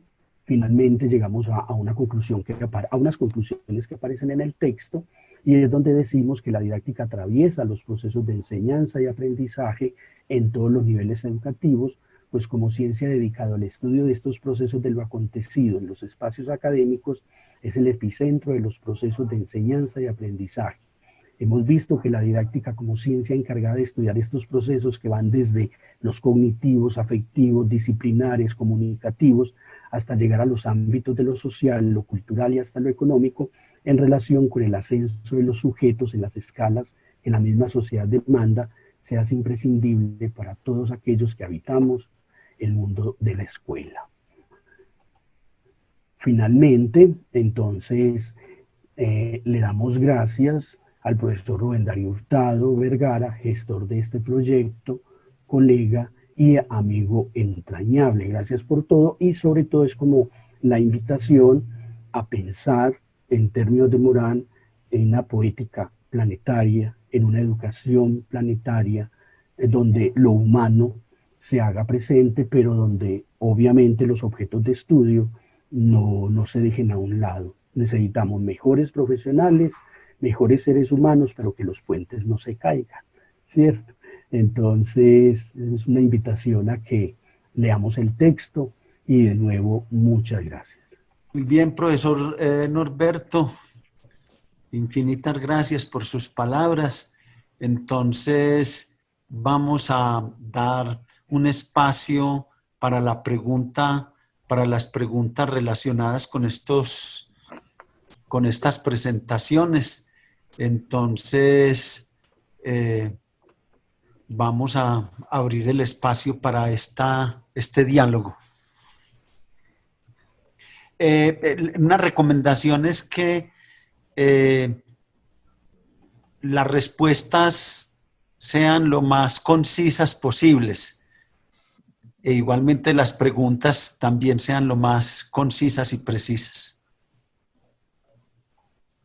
Profesor Rubén, ¿desea que continúe pronunciando las preguntas o quiere usted mediar esta parte del conversatorio? Pues me gustaría que nos colaboraras con enviándonos las preguntas. Listo, profe, están en 2 chats, entonces voy a estar en el general y en el de preguntas y respuestas. Entonces por acá tenemos las preguntas de Salomé Gallo. Ella dice, ¿qué consejo le dan a los maestros en formación a la hora de enseñar lenguaje? Y otra, ¿cómo lograr estimular de forma eficaz las habilidades comunicativas? Muy bien, si alguno de los colegas quiere dar respuesta a esta pregunta. En términos generales, para nosotros en la didáctica de la lengua nos importa mucho que los niños vivan experiencias significativas de lectura, de escritura, de habla, de escucha, variadas. Entre más experiencias significativas viva el niño, pues su proceso cognitivo se desarrolla pues de manera más profunda, y la idea es que la lectura y la escritura no corresponde a un área, sino que es una vivencia hacia el conocimiento y hacia la apropiación de la cultura. Los maestros lo que somos mediadores y provocadores, entonces la idea es con nosotros acercarnos y permitirle a los niños ese desarrollo de la voluntad de saber, de la búsqueda del conocimiento, y que existen muchísimas fuentes en las cuales él se puede apropiar para desarrollar pues sus propias preguntas. Sería algo que podría aportar. Muchas gracias, profesora. Tenemos a Sara Flores. Ella dice, buenos días, mi nombre es Sara Flores Peña, de la Escuela Normal Superior de Envigado. Mi pregunta es, ¿por qué creen ustedes que a pesar de que la finalidad principal de la enseñanza de la lengua materna, cómo dotar al estudiantado de los recursos de expresión y comprensión, en el aula esta enseñanza tiene un gran peso en lo morfosintáctico? Está en el chat de preguntas y respuestas, la de arriba, si la desean leer también. Pues mire, yo creo, y pues alguno de los colegas me ayuda, con relación a la pregunta de cómo equipar, digamos, a los estudiantes de mejores medios de expresión y comunicación. Tal vez esto es un saber muy, como se dice coloquialmente, muy sabido, muy trillado, pero yo pienso que el mejor alimento para hablar bien y para escribir bien, pero entendiendo hablar bien no tan fundamentalmente en el sentido de un vehículo de la racionalidad, no hablar bien en un acto físico y fisiológico como podría leerse desde una perspectiva fonoaudiológica, e igualmente en el término de escribir en el sentido como de crear y producir pensamiento. Creo que una de las herramientas fundamentales es la lectura. Yo creo que el mejor alimento para comprender y producir es la lectura.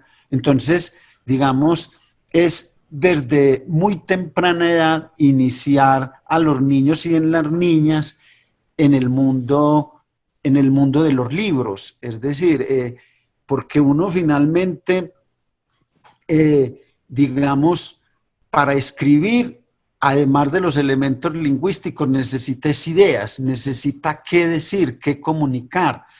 Entonces, el profesor Billian lo decía ahora y siempre nosotros lo hemos discutido. Nosotros no en ningún momento desconocemos el componente formal de la lengua, el componente, digamos, morfosintáctico, todos los elementos básicos estructurales de la lengua, pero hacemos un énfasis fundamental en el tema de la comunicación, en el tema de la construcción de significados y de sentidos.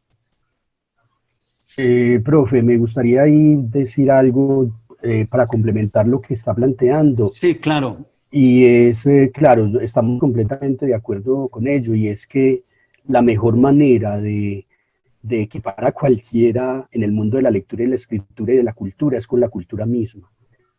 Es leer, como dice Ferreiro, a aprender se aprende, a leer se aprende leyendo, y a escribir escribiendo. Y como dice la escuela de Harvard con Perkins, a patinar se aprende patinando. Entonces la mejor manera es leer mucho, pues diferentes tipologías textuales, y como lo dice Teresa Colomer, es andar entre libros. ¿Qué pasa cuando se anda entre libros? Cuando los textos hacen parte de la canasta familiar, por ejemplo, o como lo dice Penac, dar de leer, es decir, ponerle color a la voz, como lo dice Vázquez también, y es leerles mucho a los niños desde muy pequeños, desde el vientre materno hasta el fin de su vida, ¿cierto? Entonces yo creo que una de las mejores maneras de que los niños en general se introduzcan en el mundo de la lectura y la escritura es habitar los libros, leer los libros, vivir los libros, y como lo dice Gadamer, poder dejarse decir, dejar que ellos se dejen decir de los textos, al igual que nosotros como maestros, que también tendríamos que dar ejemplo con ello. Entonces pienso que podría ser una de las tantas posibilidades. Muy bien. Bueno, no sé qué otra pregunta, Alex, hay por ahí. Carlos Brañez, ¿creen que existen diferencias y aspectos comunes en la intervención didáctica de la argumentación en los distintos niveles educativos? Yo podría señalar que entonces los niños van construyendo el conocimiento también en la medida en que viven experiencias pues significativas y que se les da la oportunidad de exponer sus ideas, de defenderlas, pero también de escuchar como las ideas de los otros, y ellos van entonces mejorando ese proceso argumentativo a partir de esa práctica. Porque van defendiendo pues sus hipótesis y van teniendo cada vez ideas más claras y más contundentes. Es muy importante también que los maestros entonces acompañemos ese proceso, por ejemplo, dándole oportunidad de que vivencien experiencias de argumentos, por ejemplo, como lo señala Candela, por analogía, donde ellos ejemplifiquen esas relaciones y expliquen hechos relacionados del conocimiento científico con sus vivencias cotidianas, que miren los elementos que hay en común y expliquen, o que en sus argumentaciones den ejemplos de su vida cotidiana para explicar, por ejemplo, conceptos y diferencias pues, que encuentren en el análisis de una situación. O igualmente, cuando estén explicando, argumenten, por ejemplo, ampliando el conocimiento, buscando a través de la lectura referencias que apoyen sus ideas, o igualmente logren contraargumentar y apoyar pues sus ideas con el absurdo, ¿cierto? Entonces, la argumentación es un proceso de aprendizaje que se va obteniendo en la medida en que los niños y las niñas pues puedan vivir esas experiencias y se les dé la oportunidad de construir pues sus propias ideas. En ese intercambio en el discurso se va fortaleciendo, o sea, como señalaban los compañeros anteriores, eso es una práctica que se va fortaleciendo en la medida en que lo vamos vivenciando y se va desarrollando una capacidad de oratoria pues con un mayor sentido y significado. Muchas gracias, profesora Teresita. Por acá tenemos una pregunta en específico para usted. ¿Cómo se podría involucrar a la familia en el desarrollo de ese pensamiento crítico desde los primeros grados de escolaridad? Es muy importante que, o sea, que las personas que acompañemos a los niños abramos espacios para el diálogo, para la conversación, porque creo que se ha perdido mucho ese espacio de comunicación argumentada, utilizando preguntas abiertas. O sea, supongamos, ¿qué te gustó de la película que vimos? ¿Qué piensas de tal situación? ¿Te parece adecuada ese comportamiento? ¿A qué lo asimilas? O sea, que le permitamos a los niños generar análisis, que el niño piense y no preguntas que son de sí o no, empezando, por ejemplo, con la pregunta cotidiana, ¿cómo te fue hoy? Bien, o sea, esa es una pregunta cerrada. ¿Qué te gustó de hoy? ¿Qué aprendiste hoy? ¿Con quién compartiste el día? Hoy, ¿qué cosas te generaron inquietud, hijo? ¿Qué preguntas tienes con relación a los temas que viste? ¿Qué te generó, por ejemplo, un tema que vemos en el cuaderno del niño? Entonces, abrir esos espacios provocadores en familia, generar espacios también de tertulia, que de pronto se ha perdido mucho, pero creo que inclusive este tiempo de contingencia, donde todas las familias estamos pues en los mismos espacios, es una oportunidad. Hay que tratar de sacar beneficio como de las experiencias y no que cada uno se encierre en su propio mundo, sino en el tiempo del desayuno, del almuerzo, ver una película juntos, pero luego conversar sobre esa película, leer un libro, un audiolibro, no sé, vivir experiencias, pero abrirse a la conversación y al diálogo abierto, donde podamos conocer al otro, porque muchas veces no sabemos quién es el hijo, que no sabemos qué piensa, qué posiciones tiene, qué ideas, qué cosas lo angustian. Inclusive desde la parte emocional podemos sacar un dilema moral y discutirlo, y entender que podemos tener posiciones diferentes, pero que igual nos amamos. Gracias, profesora. Tenemos una pregunta de Ignacio Ramírez. Él nos pregunta, desde este momento histórico que nos aboca a construir esperanza en medio de la incertidumbre como maestros, ¿dónde consideran ustedes, panelistas, que radica la esencia de la producción de este texto para aportar a estas circunstancias nuevas del hacer del maestro?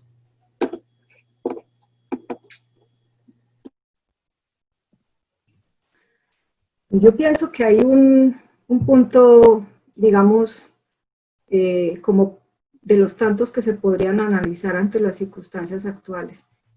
Pero hay uno esencial, y es que en todos los entornos de comunicación mediados por cualquier tipo de aplicación digital, debe primar, y eso es el énfasis que tienen todos los capítulos de este libro, debe primar la orientación y la perspectiva pedagógica y didáctica. O sea, ese es un punto clave, porque generalmente cuando tenemos la oportunidad o la exigencia y la demanda, como nos pasa ahora, que no es una elección sino una obligación, de acompañar los procesos de formación en todos los niveles educativos, a través de cualquier aplicación, plataforma o dispositivo que la tecnología nos permita, empezamos a cambiar el orden y a superponer el medio tecnológico por encima del proceso de formación y las metas de acompañamiento. Y ese es como un punto central. ¿Qué significa eso? Claro, yo puedo enfrentarme como maestro a aprender manejo de herramientas, de dispositivos, maneras de comunicarme en medio de todas las limitaciones o no posibilidades que tenga la infraestructura tecnológica. pero lo esencial, cuando lo logro y como lo logre, es mantener, primero, la capacidad de comunicación, la comprensión de ponerme en el lugar del otro, ese otro que tiene 2 años, 3 años, tiene 20, tiene 30, o sea, porque estamos en todos los niveles educativos trabajando de esta manera, ¿cómo podemos facilitar la posibilidad de que él interactúe? No solamente de que asuma una postura pasiva y receptora, que es lo que en principio nos lleva cuando estamos poco habituados a trabajar en el medio virtual. Nos cuesta mucho preguntar, nos cuesta interactuar, y cuando estamos en medios virtuales nos cuesta mucho más. El tema de la autonomía, de la capacidad de pregunta, tiene que ver todo con propósitos de formación. Y en el caso de los niños pequeños, eso exige mucho más. Entonces, todo lo que hay en el libro en propuestas es cómo reivindicamos siempre una concepción de formación, una concepción de aprendizaje, una concepción de enseñanza que no está circunscrita a la simple transmisión, y sobre todo a focalizarnos en el tema de los contenidos, siendo muy importantes los contenidos, pero no es lo esencial, porque debemos de ir de una manera paralela, y hoy la flexibilidad es muy grande. Entonces, cuando hablamos de dar oportunidades, de diseñar propuestas didácticas, estamos siempre privilegiando esa condición ante las limitaciones o las posibilidades que nos dan los medios tecnológicos de los que podamos tener acceso o valernos. Que el otro elemento, pues uniéndome a lo que acaba de plantear la profesora Dora y uniéndonos a la pregunta, es que pues nosotros como grupo siempre hemos considerado que, es decir, a nosotros nos interesa fundamentalmente el tema de la formación. En este caso particular de la formación de lectores y de escritores autónomos, y en esa perspectiva siempre nos ha preocupado mucho el cómo todas estas teorías, todas estas investigaciones, todas estas reflexiones llegan al aula, porque a nosotros nos interesa, digamos, en especial la transformación de las prácticas de enseñanza.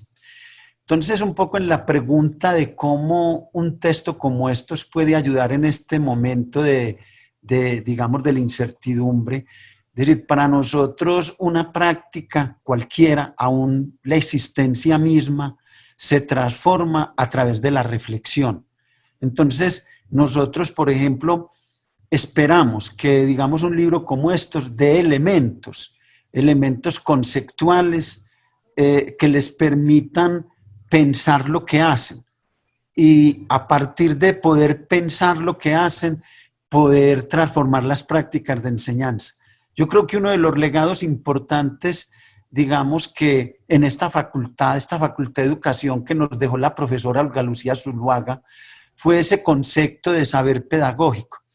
Ese saber pedagógico que es el que construyen los maestros, pero que lo construyen fundamentalmente a partir de la reflexión sobre la práctica.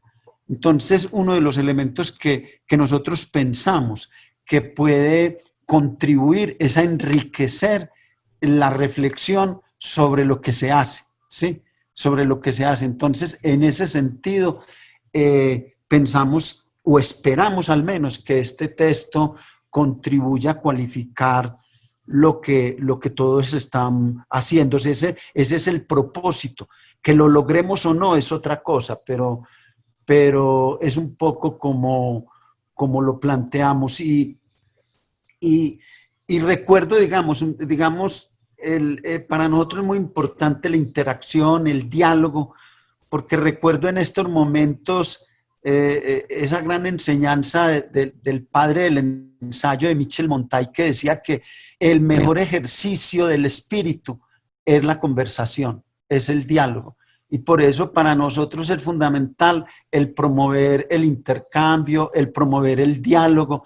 Por eso ahora en la pregunta que hacía Carlos Brañes y que contestó un poco Teresita sobre la argumentación, y si hay alguna diferencia, digamos, en los niveles escolares, es que, digamos, uno de los, pienso yo, de las novedades de este grupo fue que normalmente, al menos en el contexto colombiano, no sé en Bolivia pero creo que en toda América Latina y en Europa, un poco lo que hemos consultado, es que siempre se pensó que el desarrollo de la argumentación era en los grados superiores, ¿sí? en los grados superiores, pero que la infancia no se podría argumentar.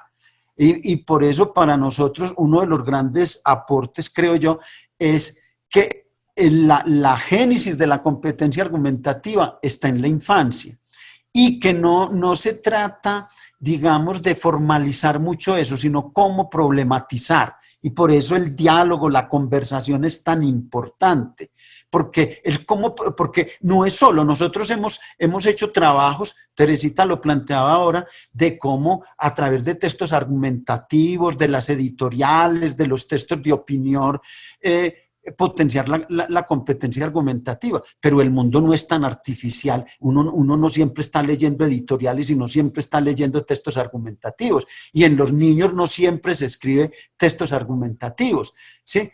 Pero es como un texto narrativo lo puede problematizar y convertir en una argumentación, como una situación cualquiera la puede problematizar y convertir para el desarrollo de la argumentación. Entonces, pues es decir, volviendo a la pregunta, nosotros esperamos que esto enriquezca la reflexión sobre el quehacer educativo. Bueno, no sé si hay otra pregunta. Muchas gracias, profe. Sí, señor. Por acá hay más, de pronto, para escuchar a los profesores que no han participado en esta ronda de preguntas. La pregunta de Viviana Quintero. Buenos días. Muchas gracias por este espacio tan significativo. Pregunto, además de leerle a los niños desde pequeños, ¿qué otra estrategia se puede utilizar para enamorar a los niños de la lectura? Yo quiero señalar algo pues muy sencillo. Creo que nosotros como maestras y maestros somos tejedores de humanidad y en ese proceso generamos vínculos con el otro.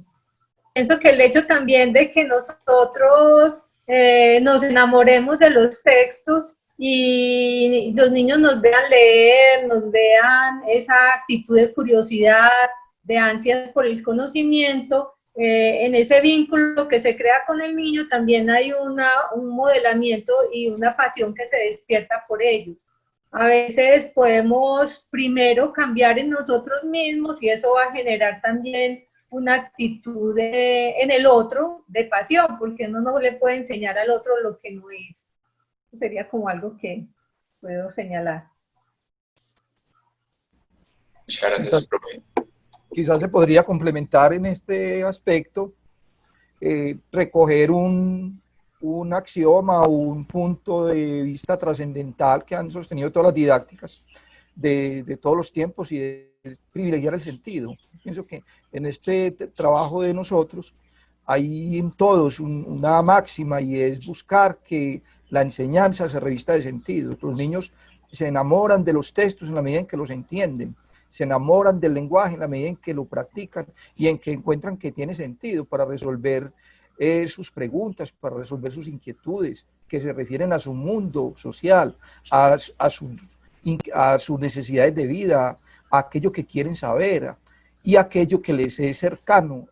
Entonces pienso que esta búsqueda del sentido, no solo del significado, sino de lograr eventos y actos comunicativos e intercambios de sentido, es uno de los elementos básicos en esta tarea de construir filiación con la lectura y con la escritura. Tiene que ver muchísimo con el sentido que los niños le puedan imprimir a estas tareas en la vida escolar y en la vida familiar y en la vida social. Diría yo que es un elemento que está en la base también de estas posibilidades de que los niños se interesen y se metan en este mundo del lenguaje. Y una cosita pequeña en relación con lo que señala el profe William, es que la profesora dice, bueno, además de leerle a los niños, claro, son objeto de nuestro acompañamiento, digamos, afectivo en la infancia, cuando les leemos mucho. William Ospina señala que el acto de leer es un acto de amor, ¿cierto? Darle algo al otro, pero también en esta parte que señala el profe William es hacerlos también muy partícipes de esa lectura, ¿cierto? Es formar lectores participativos, activos desde muy pequeños, porque de alguna manera el acto de leer significa, de leerles a ellos, pues el mensaje inicial es que todavía no pueden hacerlo de manera convencional como nosotros lo hacemos, pero cuando se lee con los niños, haciéndolos partícipes de eso que se está leyendo, a través de la pregunta, del diálogo, de la relación con las experiencias que nos narra el texto, con nuestras propias experiencias, creo que ahí nace hay la creación de esa expectativa del niño por la lectura, ¿cierto? A veces creemos y decimos que porque están tan pequeños no hay que explicarles tanto, que el libro es muy difícil, y creo pues que tenemos testimonios de grandes autores como Borges, que decía que algo que lo enamoró a él de los libros era que se metía a la biblioteca de su abuelo, de su padre, no recuerdo, y que el reto de él era que leía libros que no entendía. Entonces eso de que no los entendía lo hacía que lo retaba a seguir leyéndolos, porque pues no tenía quien preguntarle, pero entonces él los leía hasta que alguna vez hacía una pregunta. Entonces creo que es una forma bonita de decir que sí hay que leerles mucho a los niños, pero también hay que participarlos mucho de esas lecturas para que se vaya gestando en ellos ese amor por la lectura. Muchas gracias. Gracias, profe.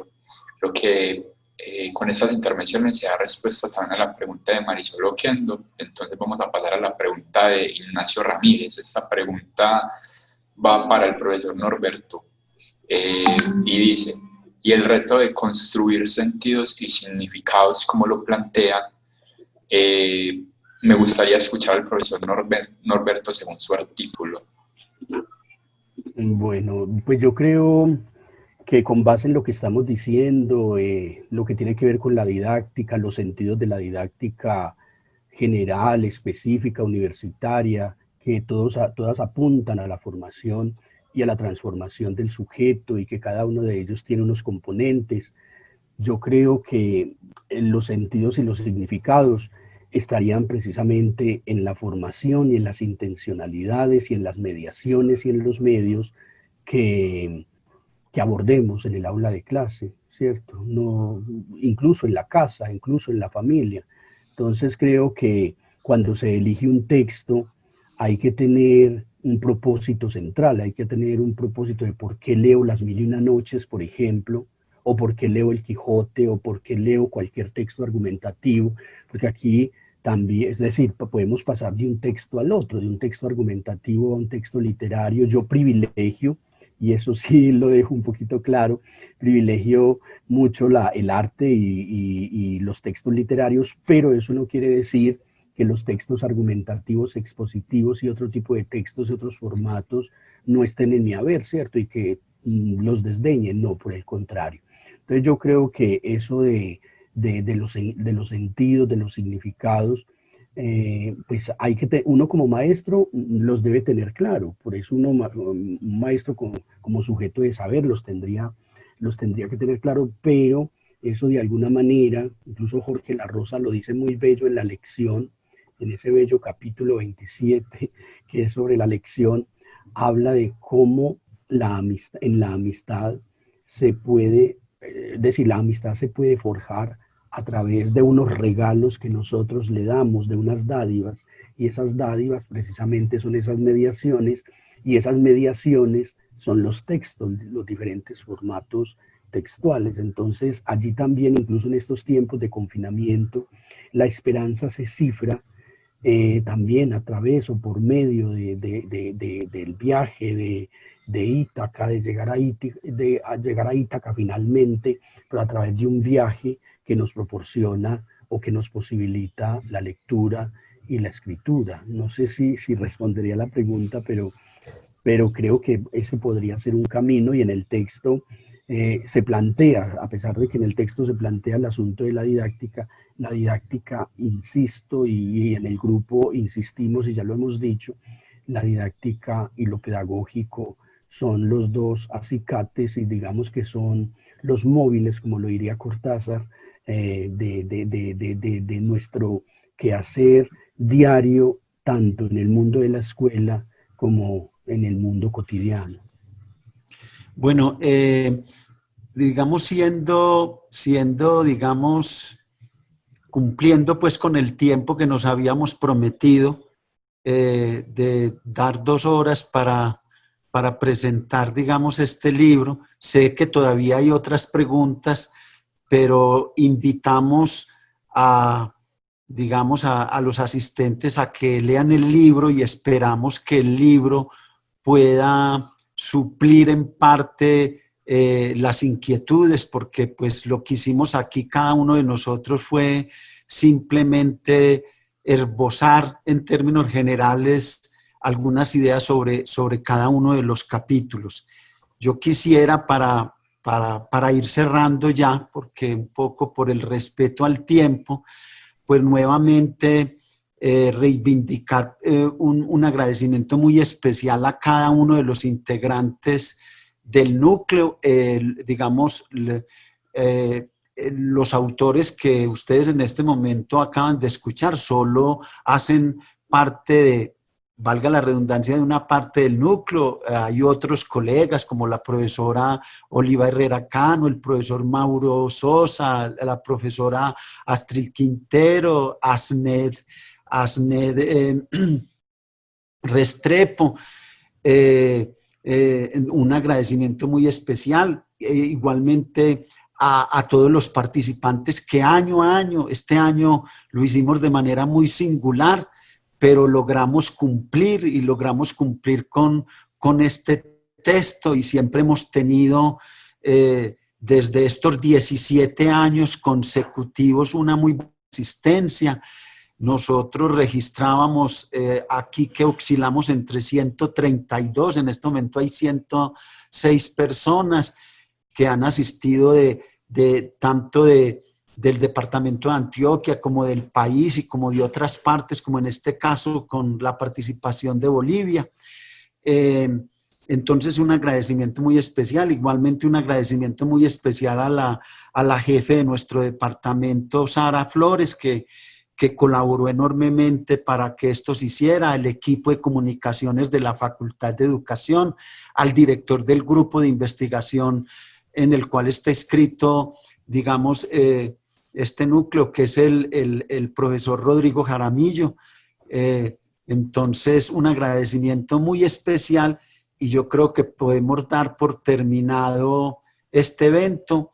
No sé, solo si alguno de ustedes, los integrantes digamos, del núcleo, autores quieren decir algo de manera muy sucinta, porque ya pues son las 12, ese era como nuestro compromiso. De mi parte, infinitas gracias al grupo, a los asistentes, a todas las personas que ayudaron para que esto saliera como salió, que espero que bien.